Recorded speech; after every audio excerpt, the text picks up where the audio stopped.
Howdy folks, it's Ajo the Hunting Gear Guy, and this is the Mossberg 510 Super Bantam. It's a little shotgun, pump shotgun, made by Mossberg for youth and first-time shooters. It's very, very short, very compact, and generally a good choice for a kid's first hunting shotgun. They come in 20 gauge and 410. This one's in 20. Before we get too far, let's just make sure that it's empty, so I can see that there's nothing in the chamber and nothing in the tube. So why don't we take a closer look at this shotgun? Now I'll start at the rear of the shotgun because that's kind of the most interesting. Now the length of pull is already very, very short. You could probably see as I'm holding the shotgun here, I've got a lot of elbow coming out here because it is so short. With this spacer in here, it's 11.25 inches from the back of the butt to the middle of the trigger there. With this spacer taken out, it's even shorter. It's 10.25. So it's like very, very short little Tyrannosaurus Rex, which is again good for youth and good for kids and that kind of a thing. We have a tang mounted safety here. So there it's on safe and there it's off safe. I found that with a little bit of recoil, this can tend to move around a little bit depending on, again, how light the shooter is and how much that shotgun moves around. But in any case, that's where that is. We have a bolt unlock right there, and that allows us to run the pump back and forth. Now, one thing that is also interesting about this shotgun is the forend. It's actually further back. They call it their easy reach, and it actually goes right in over top of the receiver here, and that's so that it's very easy to reach out for that for a youth shooter and easy to pull it back in. So that's why it's balanced there. You can probably see where it connects to the pump rods that go to the back of the action there. Is right kind of in the middle of the pump there. Moving forward, we have a sling stud right there. There's to remove the barrel. And this one also comes with interchangeable chokes, so we can pull these off and put new chokes on. The barrel itself is 18.5 inches. We have a brass mid bead and a white front bead. One thing that's also on the top here, you can see it is drilled and tapped for a scope mount. So if you wanted to, you could run a scope or a red dot or something like that on here, which would be kind of interesting. Maybe for turkey hunting? 20 gauge turkey hunting? Maybe. So let's go ahead and disassemble this Mossberg 510 Super Bantam. To start with, we're just going to make sure that we're empty because we don't want to disassemble a loaded firearm. We're going to pull the bolt back a little bit, so you might have to push that button in there just to pull it back a little bit. And then we can just start unscrewing at the top here. Pull the barrel off. There's our locking recess, that big square guy right on the top there. That's what the bolt actually locks against. These cutouts on the side here for the ejector and whatnot. So we can put that off to the side for now. Next, we're going to push this trigger pin out here. Trigger group pin. It holds the trigger group in. We're just going to use a punch. Should be easy. We're just going to push on the side of it, and it should just pop right out the other side. Now we can pull that trigger group out. So I'm just going to grab it here and pull out the trigger group. Next, we need to do some stuff on the inside here. So one of the things is take all those metal pieces out there that kind of fit along the sides. So you can just wiggle those and they should just pop out of there. And there's our next piece right there. And then we have to take that carrier out, and there's only really a couple spots that it can come out. One spot it can come out. You see this ledge here starts here and ends there. That carrier needs to fit through there. So I think I've got it right there. It should just pop right out. There it goes. Next, that was actually what was engaging against this pump, so we can pull that off. We can move the bolt just a little bit to the front, and then we can take this lifter here, pull it up, pinch it, and what that's going to do is pull it out of the slots. It's got pins that engage on both sides, so we should be able to. Oh, I need to move my bolt out of the way a little bit more, and then I can press that and pull it out. There we go. And that's what was engaging with those holes there. The bolt's just kind of like wobbling around in there. I should be able to just carefully get it out. And there we go. It's not really much going on the inside now. You can see that it's very easy to clean this out. If I really, really super wanted to, I could take off this ejector by pulling that screw off and pulling it off, but I really wouldn't recommend doing that. I could also pull the butt off here, and there's going to be a big bolt that goes into the receiver. I don't really need to do that either, so who cares? Let's not do that. This is where I would put the dowel in to pin this to 2 if I was going to take it to waterfowl hunting. I'm not, so I'm just going to leave the dowel out. I don't need any oil on the trigger group. I'm just going to put a touch on the face of the hammer here because that's going to just see a little bit of resistance as the bolt rides over that to reset that hammer back down. As well, I'm going to oil the carrier just right here where it engages with the bolt.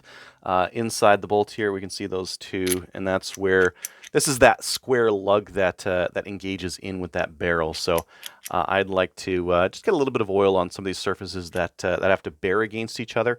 And I can put that in there, and maybe it'll be a bit smoother. All right, let's start reassembling. So first things first, I'm going to take the bolt, and I'm going to put that in with the extractors, rather, facing forward where they should go. And I'm just going to wiggle that in there. And that looks about where it needs to be. Next, I'm going to grab my lifter, and I need it with that tongue facing that away, so like that. I'm going to pinch those two together, put it in, and get it into the holes. There we go.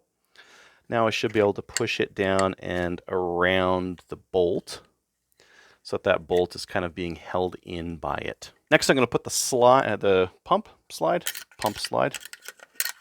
pumpy stuff on there. You can see it doesn't really want to go in there. You need to push it down until it fits into the slots. I need 2 hands for this. There we go.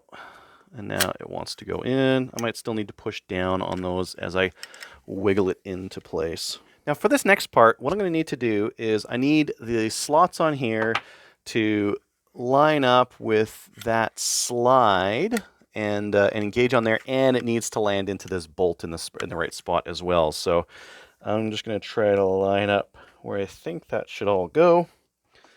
And then I'm going to get that carrier, and I'm going to slide it into that slot that it can be for. And hopefully I can get it. Oh, there we go. I think I've got it. So if I pull back on here and I've got it in the right spot, the lifter is starting to come up there. And if I pull forward, the lifter will go down.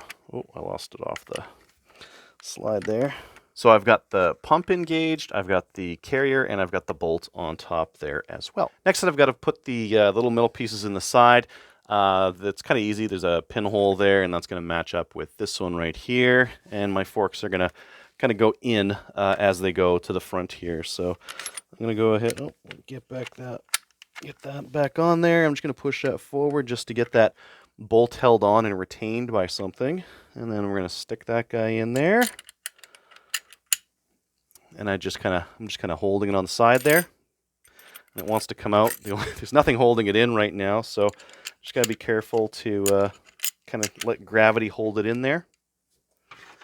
Next, I'm going to need my second part. So again, I'm curving the fingers in, and I find a spot for it. That other piece just fell out, didn't it? Now to keep this whole thing in place, what I need to do is get this trigger group to hold it. So I'm holding the this side because that steel piece wants to come out. I'm going to grab my trigger group, and it kind of grabs on the front here a little bit. So I'm going to grab it in place there. I've got it in place right there. Now I can lever it down and click it into place. Now those steel pieces don't want to come out. Finally, I line that pin in there, and I push this pin in through the hole that I just witnessed there. Make sure that my bolt isn't all the way forward. I need it a little bit back. Grab my barrel, get it in through that hole there. Line up that bolt with the magazine tube and start screwing it in. And then finally function test it. I'm going to push it all the way forward, make sure that the safety's on, test the safety to see if it'll work, take the safety off, press the trigger, pull it back, should lock, test the lockout. So everything seems to be working correctly on this shotgun. So what's it like to shoot this shotgun? Well, for one, it's very short because of the shortened length of pull. And I mean, it could be even shorter if I pulled that shim out. So it's very short. One thing I noticed just from the factory, the safety tension wasn't set quite right. I needed to tighten that in because otherwise, every time I fired, it would pop into like middle, and then it wouldn't want to fire for the next one. So that I had issues with. And then the other thing, it's really weird. I just had a Maverick 88, which is the same thing. It's a Mossberg 80. It's a Mossberg 500 action, their cheap version with a cheap foreign and whatever, and it ran great. This thing is just it doesn't feel quite as nice. It's a lot stickier. I had a lot more failures to extract where the shell just didn't want to come out, and I had a lot more other failures with this shotgun. I think it just needs to be worn in. I think it needs like a lot more shells through it. I only have like a few hundred through it. It's still causing issues though. Maybe I could pull it apart and smooth some of those internal surfaces to get it to be a little bit smoother. But so far, my impression of this thing, it's very tight and it's not really great action on it. So it might need to be shot more, I guess. The other thing you'll notice shooting this thing, because it's so light, the recoil on it is basically the same as a 12 gauge. I mean, a 20 gauge is shooting typically 30% less weight in pellets, which makes for about 50% less recoil. This is a 5-pound gun. This is a very light shotgun, so it gets a chance to get a run at you, and it recoils just like a heavier 12 gauge would, which is kind of interesting. But what it does that a 12 gauge can't do is fit really small arms. So I think that, and it's the other thing is that it's lightweight. It's light enough for a youth to use this as well. So those are things that are very difficult for a 12 gauge. Most of them have a regular length of pull, and just kids just can't reach around the stock on it. So in the end, I think this is a specialty shotgun. This is one for youth to use and youth only to use. Really, as soon as they're a little bit bigger and they got a little bit bigger arms, there's probably better shotguns out there that they could use. I certainly wouldn't really want to go hunting with this thing, even though it's lightweight. It's just way too short. My face is like way too far forward on this thing, it feels like. So it just doesn't fit anyone with regular sized arms.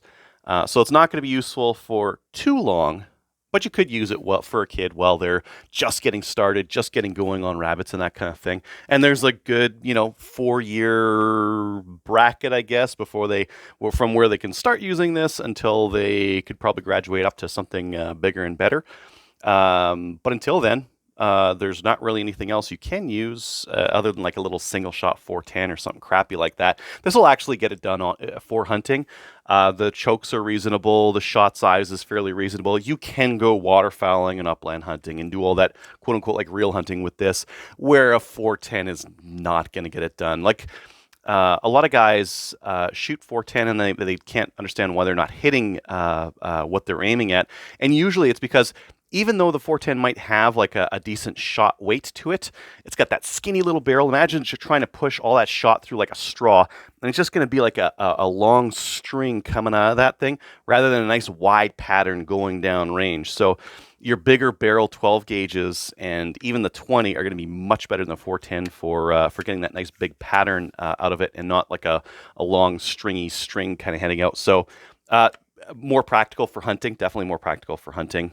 And the shells are still not unobtainium like 16 gauge or 28 or something like that, where they're kind of difficult to find, quite a bit more expensive. Even the 20 gauges shells are a bit more expensive than the 12 gauges, but not so much that they're just absolutely atrocious. So decent bang for your buck there, decent bang for your buck on on-game experience, and overall like a pretty decent little shotgun, other than the action being a little bit rough. Thanks for watching.